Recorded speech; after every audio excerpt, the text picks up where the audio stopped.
Currently now driving down the Figueroa corridor, which is a business improvement district that currently connects our South LA community and the 59th Assembly District to our new downtown area, which we all know as LA Live. That includes the Nokia Center, Staples Center, and possibly very soon the new Farmers football stadium. So obviously what you can see here is a specific plan.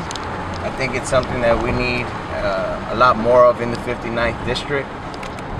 Something that we could possibly be working with our city council members on as we move forward.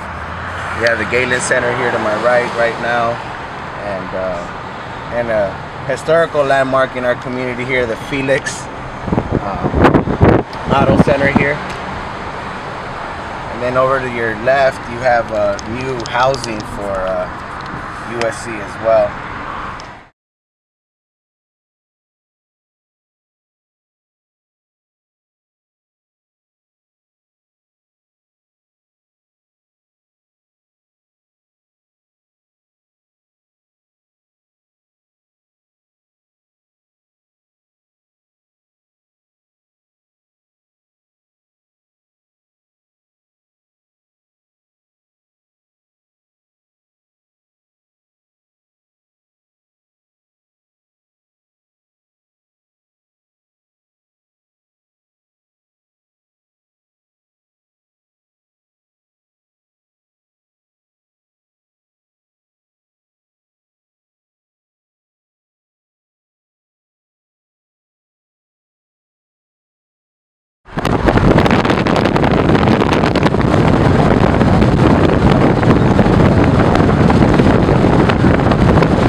Washington and Adams really zigzagging to the border, right?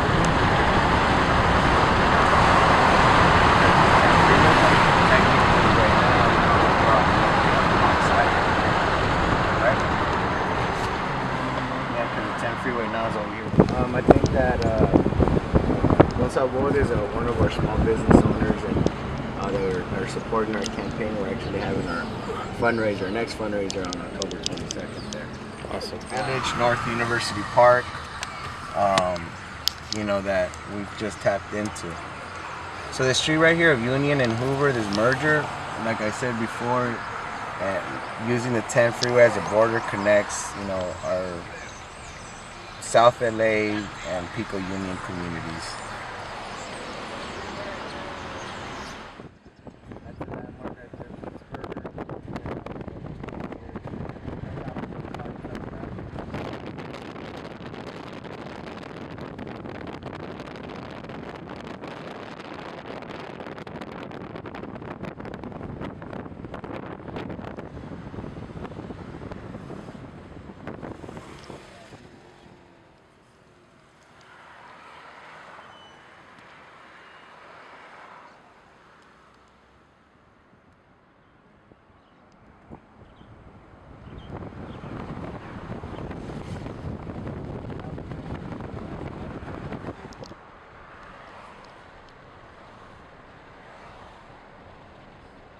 Make a right on Vermont, please, or the next right.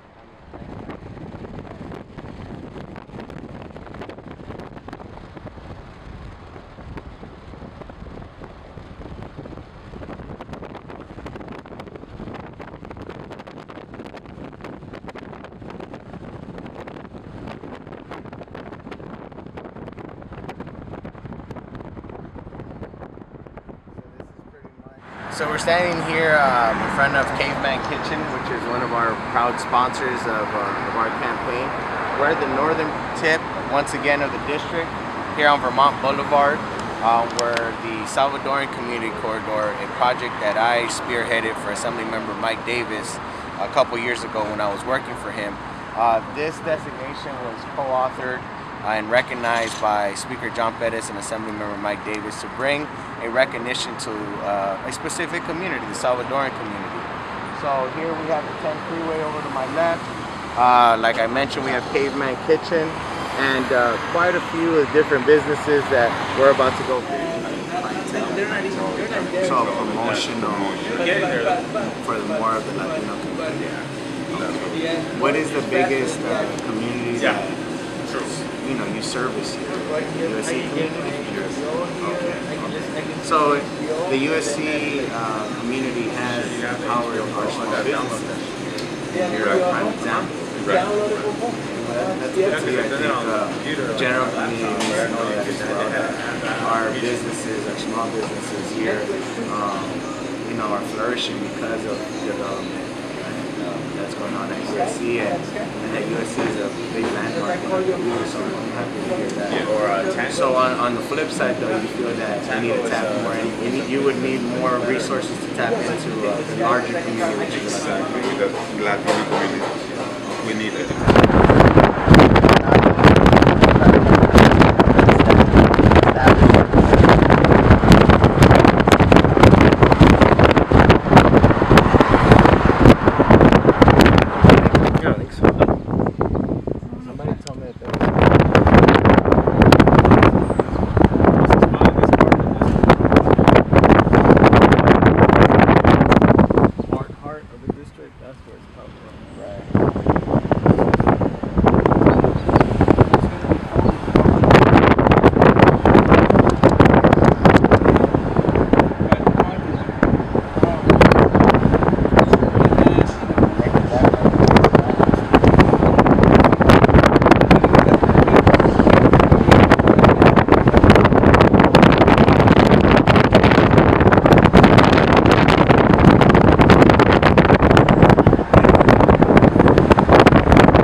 And we're so close to some schools.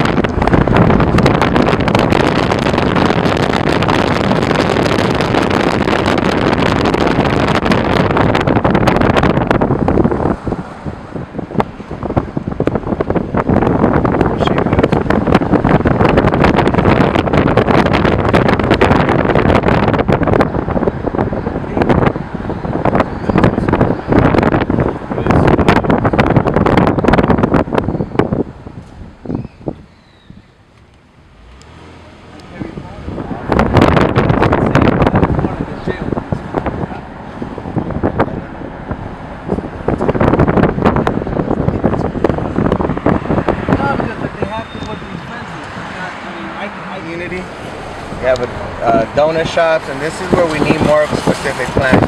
We got 2 pawn shops to your right and to your left. Then right across the street, this is a sober living home right here.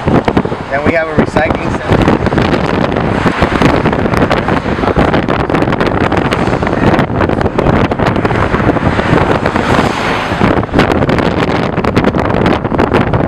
My name is RAUL. I'm founder and president of University Little League here at MLK Park. What we have behind me here is our brand new state-of-the-art Dodger Dreamfield Foundation scoreboard. It was donated by Frank McCourt and the Los Angeles Dodgers on April 2nd as part of a augmentation to what I started here about 4 or 5 years ago at MLK Park. When I first got here, this field here that you see before you was just a sandlot. It was covered by weeds, bad piping and sprinklers. It was a field that was neglected for about 12 years. Since then, in the last 4 years, I've been able to bring in over $100,000 worth of funding. We were able to also ask the Dodgers for a brand new batting cage. We were able to get the blessings and donations from a Chance for Children Foundation to do the capping of the outfield fence, the blue windscreen. We also were able to get 2 murals done, Fernando Valenzuela and Maury Wills. over in our snack bar area. We were able to renovate the entire facility that was the snack bar and bathroom facility with a brand new roof. We were also able to enhance the field by asking the Department of Recreation and Parks to, on a yearly basis, after 12 years of it being neglected, to make sure that we had new sod of grass and new dirt that would make sure that this would be one of the best fields, not only in South Los Angeles, but in the entire county of Los Angeles. And we're proud to say that because of our work here at MLK Park and on this field, we've been able to now have the mayor's office adopt this as a summer night lights facility over the last 2 summers. So when I first got here about 4 or 5 years ago, not only was the field in bad conditions and was the park neglected, but there was a lack of usage at the park. Today we're standing here seeing some softball practice. We have, soccer games going on. We have a brand new swing set and basketball and tennis courts that we're going to visit. But the park is being used, and it's being used by the community, which is a melting pot. Martin Luther King Park is a landmark here in our community because of the name and also the spirit that is now here at MLK Park. And I'm proud to say that we've been able to revitalize and revive not only this park and this community through collaboration, and that's what I'm most excited about. On a monthly basis, I get to meet with stakeholders here as the founder of the Park Advisory Board as well, and the founding president, to be able to talk with the philanthropists, to talk with the small business owners, and talk to the government representatives to see how we can enhance and make this park even better, which will then filter out to the rest of the community. Oh, let me say what's up to you can take pictures of this. What's up, brother? What's up, bro? Where you been? I've been ahí perdido, man. Perdido en el alcohol. Para olvidar el dolor que tenemos aquí, ¿me entiendes? Es cierto.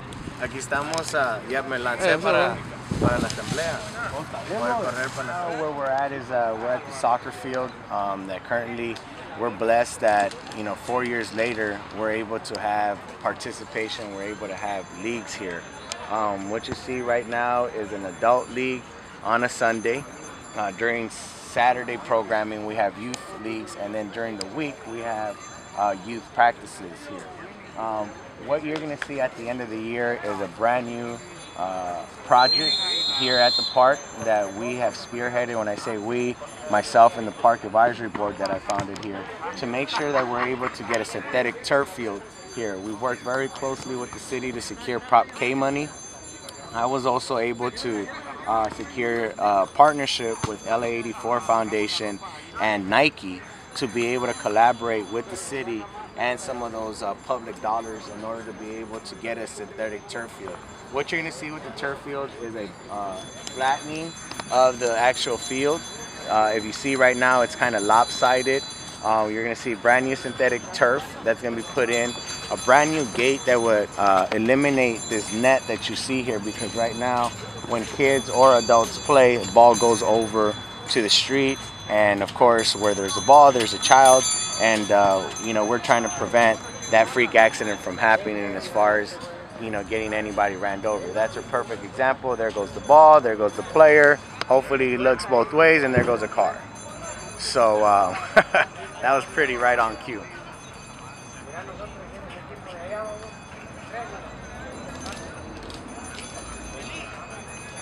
So right now where we're standing at is one of our newer facilities that was developed about a year ago. We have a new tennis court and a brand new basketball court adjacent. This is part of the deal with the community when we inherited the new library that came over from the USC community.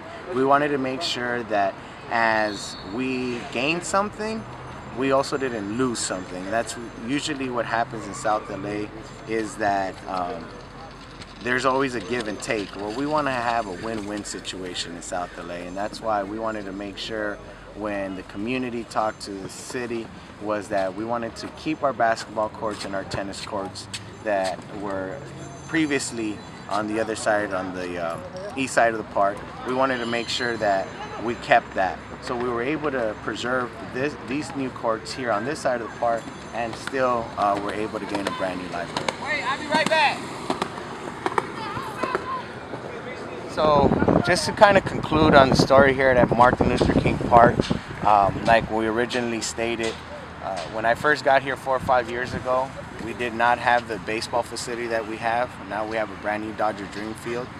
We have brand new tennis courts and basketball courts that we made sure the community kept as we brought in a new project, which is our state-of-the-art library. We're working on our new project that's coming up, which is the soccer field, where we expect groundbreaking to begin at the end of the year. But something that I'm also very proud of is pushing the city to make sure that public safety was addressed. If you look here, we have 10 brand new cameras in and around the entire complex, that is the library and the park. So when we put those type of safety mechanisms in place, along with the relationship that we have with LAPD Southwest and the gang intervention unit that we utilize here, whose offices are across the street, we feel that we have that wraparound security that we need, not only for this park, but for the surrounding community. When we talk about parks, we talk about a safe haven, a safety net, not only for youth, but we talk about a safe haven for families. And with the speed of today's society, it's very, very difficult to have that family quality time. And I'm just proud to be able to say that I've helped make sure that we still have that here in South LA by being able to provide a park where we're conscious of making sure the park is clean so we don't have that broken window effect. We make sure that it's safe by being able to provide surveillance. We're able to understand the dynamics that is the melting pot of South LA by being able to provide different sports for different communities, whether it's just being able to play baseball and softball, play soccer, and soon some football on our new synthetic turf field. And also, right now the courts are empty, but as soon as the sun goes down, you're going to see a lot of basketball playing and a lot of tennis playing under our new lights as well at night. So we're excited about this park. This is definitely something that I want to carry on throughout the district as the next assembly member of South LA. Corridor that is very dear to me, very close to my heart, which is the Western Corridor. Previously on Vermont, we talked about a specific plan that was the Salvadoran Community Corridor. Here, a bit more south into the district in the King Estates, so we have more of a melting pot of Latino and African Americans. What you see in front of you right now are some of our small businesses that we have been able to work with. Some of their concerns was the prostitution that was going in and around their businesses. Now, on a beautiful Sunday, we're able to walk the streets without that type of negative element in our community. Now, if we still visit this place early in the morning and late at night, we still have a lot of work to do. But it got so bad where on a traditional Sunday like this at 11:30 in the morning, we would still have that type of element in our community. That's how broad and that's how bad it got in our community. And because of the work that we did in the park, it brought awareness to some of the issues. So when we started working inside the park, we were able to not only fix up the park, but create the awareness for the immediate surrounding community that is up and down this Western corridor here. We're able to work with the small businesses and LAPD as well as the gang intervention units to create communication systems so that anytime that this situation got out of hand, like it was before, I mean, I'm talking about 11:30 in the morning, the prostitutes still hanging out on Western Avenue. We're able to work with law enforcement, work with the small business owners to make sure that we knew some of those hot prime times that were just unacceptable. Prostitution is not acceptable at any time, but when you have it flat out in the face of our community and in the face of our youth and our kids in the community, it just got unbearable. And we're proud to say that we're standing here on a beautiful Sunday at noon, and we don't see any of it. What we see is mothers walking with their kids, swinging in the swing sets, and families enjoying their time. So we're standing at now is the final piece of the complex of Martin Luther King Park and EXPO Library. This is a brand new library that was put in about 2 years ago. 5 years ago when we started our work here. This was under construction. This is the side of the park and the complex where the basketball and tennis courts were previously at, where we asked the city to make sure that we were able to not only inherit this library but keep our previous facilities. We're thankful that the city was able to make sure that the community was pleased when it came to that. Now we're able to enjoy an educational complex like this library along with the recreational complex that's adjacent, which is Martin Luther King Park. There's still a lot of work that needs to be done in the community. Again, we talked about some economic development and we talked about specific plans. We've seen it on the Figueroa corridor. We need to make sure that we are inclusive though when we come up with economic development. This community has been very vocal on what they agree with and what they disagree with. And we want to go ahead and continue to listen to their voices, to continue to get their message and take that on over to Sacramento. So what we have some of the hardest dynamics with here is just on this corner on Western and 39th. We have, for example, Century Market, which now is called Century Market because of certain conditions that were put on this liquor store and this establishment because of the displeasure with the community. Before it was called Century Liquor. So what you see across the street from Century Liquor is a community of friends, is an organization that has, they're called ACOF, a community of friends. And what they have is the different living establishments for sober living. So when somebody goes over to this red building here that's called Portals, and we can kind of walk as we talk, they go to Portals and for rehabilitation and for just a better lifestyle. Once they're able to go ahead and get through the curriculum and through the programs of Portals, then they're referred over to the Santo Plaza's apartments, or the 39 West apartments here that's ran by a nonprofit called A Community of Friends, ACOF. So you see the dynamics of now as we're walking, you start seeing the dynamics of a sober living facility, but yet a liquor store right across the street. Brand new dialysis center that we've been blessed with that opened up just about 2 weeks ago. So as we stand here on the corner, you can see there's a conflict here. There's some contradiction. We're trying to get healthy, we're trying to get educated, but then not really. I mean, we're having this kind of temptation, just sitting right in front of a target audience that has been moved into our community here to try to live a better lifestyle.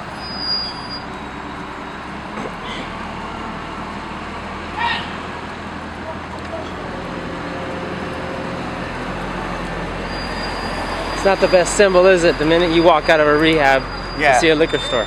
No, what makes it even worse is the story I'm about to tell you right now in front of this recycling center. Hey, if you take my picture, I need some money. No. Nice.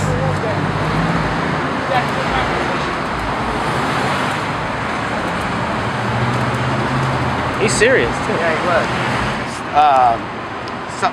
Restaurants here in the community, we're happy to see this type of business and this type of improvement in our community.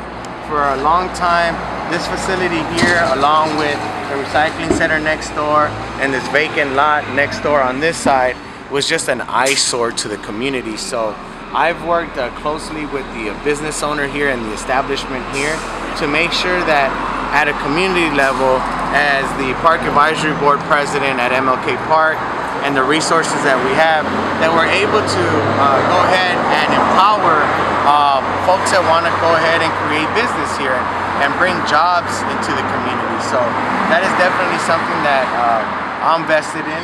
I've been here in this part of the South LA community for 5 years now, and I look forward to serving them as your state assembly member. What you have behind you is the Portals Pacific Clinics, what I'm talking about. So when somebody comes, let's say from Skid Row, and they're referred here to South LA, they come over to Portals to get treatment, to go through programs. Once they've established themselves with a brand new lifestyle, then they're referred, you know, for housing here at the 39 West facility, and then we have another facility that we'll walk down to over in the corner, which is that brown building right over there. That's the Santos Plaza facility. But not only do we have this issue here with the liquor store, but we also have an issue here with a recycling center, so that I can show it to you.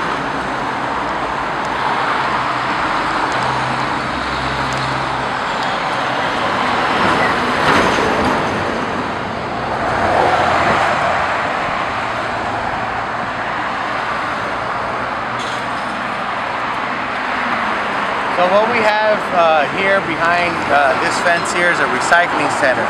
Now again, we definitely want to support our small businesses, but we want to make sure that as we look at our corridors, that there's a theme, that there's I keep saying, a specific plan in place, because it just did not make sense to have a sober living facility across the street, as well as a liquor store and a recycling center, all compact next to a library and a park.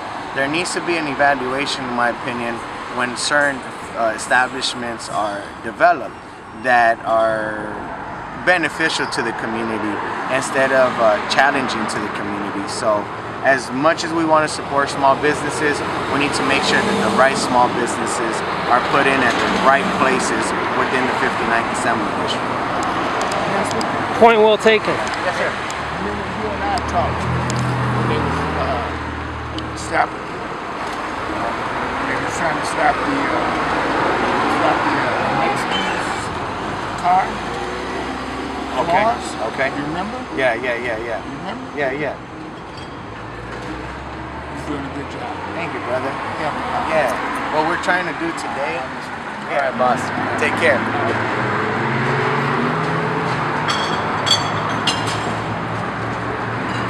So we definitely have folks in the community that need this, you know, for nickels and dimes, but you know, at what cost to the larger community is really the question here. You know, how much of it is beneficial to the community, and how much is it just another mechanism to continue the same unfortunate cycle of, you know, alcohol abuse, drug abuse, and also an area right now that's congested just by some negative elements. Which then also contradicts the fact that we're next to the T.H.E clinic, the Help Everyone clinic. Again, another resource by the County of Los Angeles to help out this you know, tough part of South Los Angeles. Again, it's right next to the recycling center though, so that is really financing a lot of the drugs and a lot of the alcohol abuse that's happening here in the community. I had mentioned this brown building here before. This is the sister building to the 39 West building that we've seen earlier. This is the Santos Plaza. Both facilities are ran by a nonprofit that we're very proud of here in the 59th Assembly District, which is the Community of Friends nonprofit. And here again we have the T.H.E clinic, the Help Everyone clinic, that is overseen by the Los Angeles County. Definitely a great asset, you know, to our community, that is doing a lot of great work in collaborating with different nonprofits and different organizations within the community. A problem, you know, towards the south of the clinic is the recycling center, something that is a problem. North of the clinic, across the street, you have two motels. And here we go again with the prostitution. You have the Pine Tree Inn and the DANMAR Motel Inn. That is right next to the Cocaine Anonymous facility, which is next to the two pawn shops that are, you know, down the street. On this side we have two motels that have really hindered the growth of our community. We have the Pine Tree Inn and the DANMAR Motel. We've tried to figure out in the past through different nonprofits or different organizations if they can possibly occupy the facility for more of a positive type of programming, for a lack of better terms, and we've unfortunately come up short a couple of different times. This is the type of, nothing again against small businesses in the district, but again, it just doesn't help out with the negative element, specifically with the prostitution that goes up and down this western corridor. Nah, I'm running for state assembly. What's your name? My name is RAUL. You gonna run for president? I'm gonna be your campaign manager. Let's tighten up. That's right. You gonna be the Hispanic president. I mean that. My name is Little Willie. Willie. I talked to an alley cat off a fish truck the other day. Oh, really? I got a silver tongue. I'm gonna straighten up. I got you. Here is to try to see not only how we fix this issue with the prostitution with the motels, but we talked about the right businesses coming in. You have a pawn shop over to your left-hand side, over here, and then you also have one to your right-hand side. Over adjacent to that pawn shop is Cocaine Anonymous. You know, and that's a group of folks right now that are outside of that establishment right now, trying to seek treatment. You see, but you know what happens when you're living in that lifestyle is that sometimes you start, you know, getting your own personal property when you relapse and you start selling it. And we also have a lot of churches in the district as well. A lot of different faith bases that are in the community. You see a lot of the food coming in for, you know, fundraising purposes, and a lot. As we stand here, western corridor within the King Estates community of the 59th Assembly District, we're able to see a prime example of a conflicting plan, for lack of better terms, for the community. Across the street we have a pawn shop, which is neighbored by another pawn shop. You have a program here, Operation 3801, that is a Cocaine Anonymous program that is, again, adjacent to both of the pawn shops, but also next to the motels that deals with the prostitution. That's across the street also from a church that is working on, you know, not only their congregation and saving lives, but also fundraising, you know, for their church, you know, as a non-profit. Then we talked about the Santos Plaza Sober Living Home that's next to the T.H.E clinic, that's next to the recycling center though, that's next to the liquor store. All of this that is 3 blocks away from Fauché Middle School that we just finished visiting. All this to say that along with Martin Luther King Park, Martin Luther King Elementary School, the new exposition library, and all of these small businesses, it's very hard to attract new businesses and new development and more resources to the community because we continue to just fight the same battles over and over and over. So what happens at a community level is that people give up, they lose faith, they lose hope, and also different government officials look like they're not doing their job when this is a very tough task, but there needs to be a good plan in place before we even start attacking the problem, and that's by understanding and knowing the problem. And that's why I feel that I'm the best man, the next state assembly member of the 59th Assembly District.